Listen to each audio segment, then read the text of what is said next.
Oke, surat An-Nur ya. Laki-laki yang baik untuk perempuan yang baik, dan laki-laki yang jahat untuk perempuan yang jahat. Tapi yang terjadi kadang-kadang nggak seperti itu. Oke, lihat nih. Yang terjadi sudah pasti seperti itu. Yang terjadi sudah pasti seperti itu. Hanya kadang-kadang ada perempuan-perempuan yang merasa baik. Tiba-tiba suaminya jahat. Aku kan sudah baik. Kenapa suamiku dapat jahat? Enggak, lu sebenarnya sama. Cuma lu merasa baik. Itu yang pertama. Yang kedua, sama pas nikah, tapi hijrah setelah itu. Itu yang lebih banyak lagi. Jadi pas nikahnya sama, tapi pas setelah nikah, perempuannya hijrah. Problem lah dengan laki-laki ini. Itu yang banyak juga tuh. Nah itu jadi semuanya sama. Contoh, saya pernah cerita tentang seorang perempuan yang nikah. Yang dia nikah sama seorang mu'alaf. Jadi dia nikah sama seorang mu'alaf, 3 bulan kemudian mu'alafnya murtad. Dan tidak hanya murtad, dia ya karena sudah nikah ya. Lalu kemudian sudah nikah, sudah berhubungan dan segala macam. Ini cewek nangis-nangis. Kenapa Allah begitu menguji saya? Sementara saya itu menginginkan kebaikan. Saya udah tahajud Ustadz setiap hari. Saya sudah banyak sedekah Ustadz. Saya juga sudah banyak melakukan ini. Saya juga udah mau belajar dan segala macam. Lalu kemudian setelah curhat sampai nangis-nangis, saya bilang sama ibunya, Ibu mohon maaf Ibu, mohon maaf banget. Saya cuma mau ngasih tahu aja. Ibu sampai sekarang belum kerudungan. Paham maksudnya? Ibu sampai sekarang belum kerudungan. Artinya apa? Artinya wajar ketika ada orang yang ngelihat ibu nggak kerudungan, dia mau. Karena berarti ketika dia milih ibu yang nggak kerudungan, bagi dia kerudungan itu nggak penting. Kayak saya dulu. Ketika saya nggak suka sama orang kerudungan, nggak mungkin saya cari orang yang kerudungan. Maka secara logika, cowok baik pasti dapat cewek baik pasti dapat cowok baik. Contoh, lihat ya. Saya setelah hijrah, setelah masuk Islam, saya berusaha memahami agama Islam. Maka saya mulai nggak suka dengan orang-orang yang terlalu banyak mendewakan materi. Dulu pacar saya itu orangnya lumayan berada. Dia sering pergi healingnya, pergi ke puncak. Dia sering perginya kemana-mana. Waktu itu, sekarang alhamdulillah mungkin gak begitu lagi. Bagi saya itu udah menjadi masalah. Kenapa menjadi masalah? Karena saya gak suka gaya hidup yang seperti ini. Bisa difahami? Apalagi ketika saya ngomong misalnya alhamdulillah, Allahu Akbar, la ilaha illallah. Kalau ada cewek yang gak baik, dia suka dengan cowok-cowok yang ngomong kayak gitu. Enggak lah, apa sih ini? Panas gue dengernya.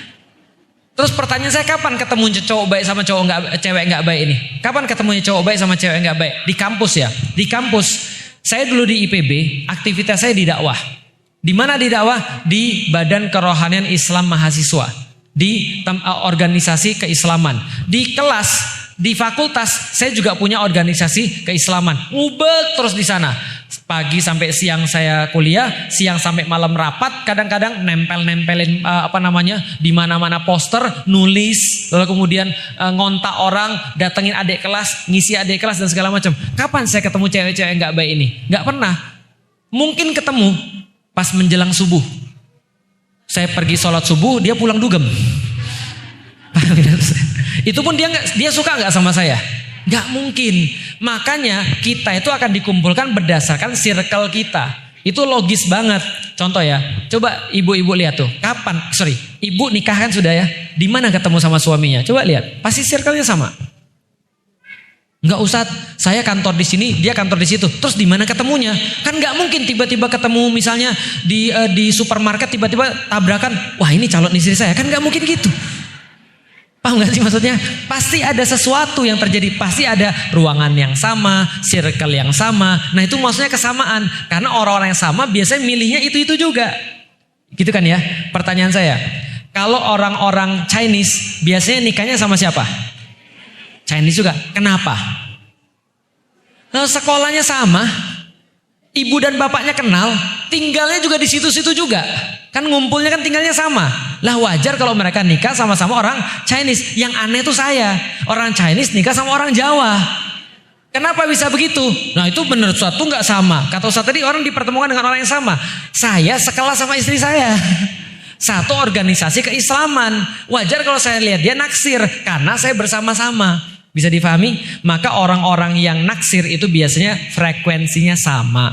Karena sama-sama kelabing gitu kan ya. Sama-sama pergi kelabing. Wah keren nih cewek dance-nya. Wah jadi suka dia. Bisa dipahami? Kalau saya mungkin gak suka sama cewek yang kelabing. Ya gak mungkin lah. Ketemunya juga di mana?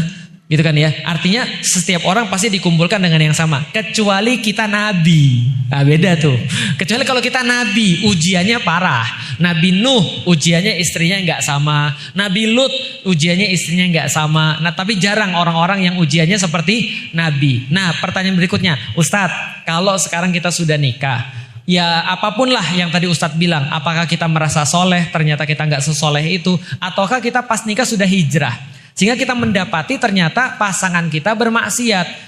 Padahal kita pengennya taat. Sering kali terjadi pada ibu-ibu. Karena ibu-ibu setelah nikah ikut pengajian ternyata baru ngerti. Standar cowok yang benar tuh kayak begini. Lalu bagaimana? Nah itulah sabar yang pertama. Sabar. Kalau bapak-bapak jauh lebih mudah. Karena bapak-bapak adalah pembina daripada istri-istrinya. Gimana caranya? Sering-sering ajak ngobrol. Ingat-ingat kata-kata saya, setiap perilaku pasti karena cara pikir tertentu. Maka harus diubah adalah cara pikirnya seperti apa. Maka ngobrol itu penting. Maka ngobrol itu jadi sesuatu yang sangat penting di dalam rumah tangga. Kenapa? Karena ngobrol itulah yang nanti akan mengubah segala-galanya. Misal, istri saya dulu sering nanya, kapan bayar kontrakan?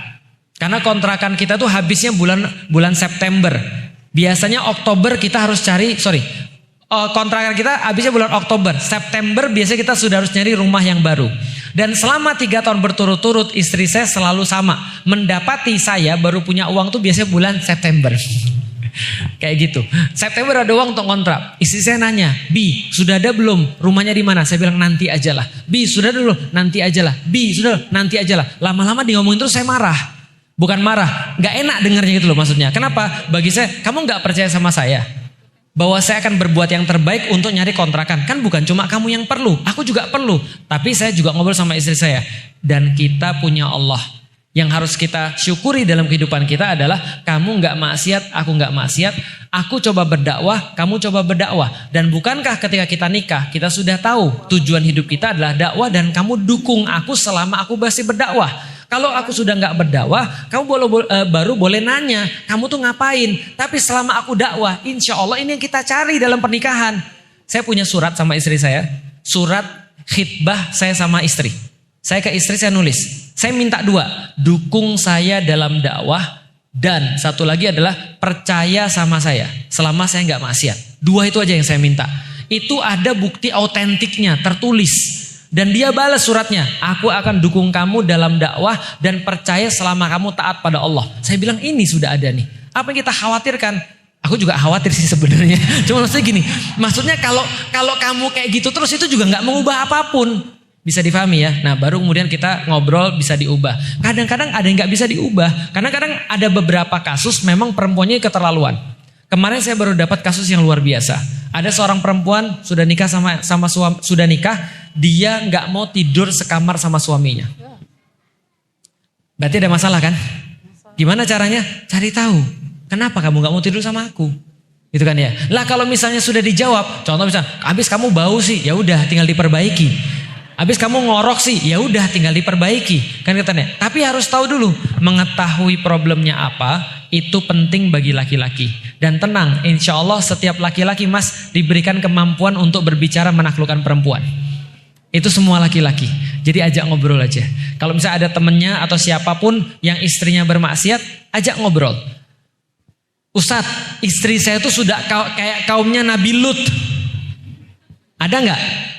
Ada. Kemarin lagi saya ketemu lagi. Ada perempuan memang pelaku. Memang pelaku. Jadi ada perempuan yang habis nikah nggak mau disentuh sama suaminya, nggak mau disentuh literally nggak mau disentuh sama suaminya. Begitu disentuh dia marah. Lalu kan kemudian ya laki-laki kan bertanya kan, ngapain aku nikah? Paham nggak sih maksudnya? Setelah ditanya ternyata penyuka sesama jenis. Nah kalau sudah kayak gitu, ya saya bilang sama orangnya ada 2 kemungkinan lagi mas kalau sudah dapat kayak gitu. Pertama, coba ubah dia. Kalau dia mau kasih waktu, aku kasih waktu kamu 3 bulan. Kamu boleh mengubah diri kamu dan aku yakin kamu bisa dan aku bantu. Tapi kalau masih tidak bisa, ya udah, itulah gunanya ada yang namanya perceraian. Kalau sudah nggak ada yang dicari dalam kehidupan, apa yang mau dicari lagi? Pernikahan, apa yang mau dicari lagi? Kalau gitu tujuan pernikahan apa? Selalu saya ulangi ada 4. Pertama, memperjuangkan sesuatu yang sama. Itu adalah bagi saya dakwah Allah. Yang kedua adalah dia mencari sakinah, yaitu adalah ketenangan dalam rumah, ketenangan dalam istrinya atau ketenangan dalam suaminya. Yang ketiga adalah mawaddah atau hubungan biologis atau kecintaan dalam cinta dalam bentuk biologis, cinta dalam bentuk syahwat, itu juga dicari di dalam pernikahan. Yang keempat rahmah, keturunan, kasih sayang. Nah, itu adalah 4 yang dicari. Kalau nggak bisa memfasilitasi keempat ini, ya untuk apa menikah? Kira-kira gitu ya. Oke, ada berapa pertanyaan lagi? Satu lagi.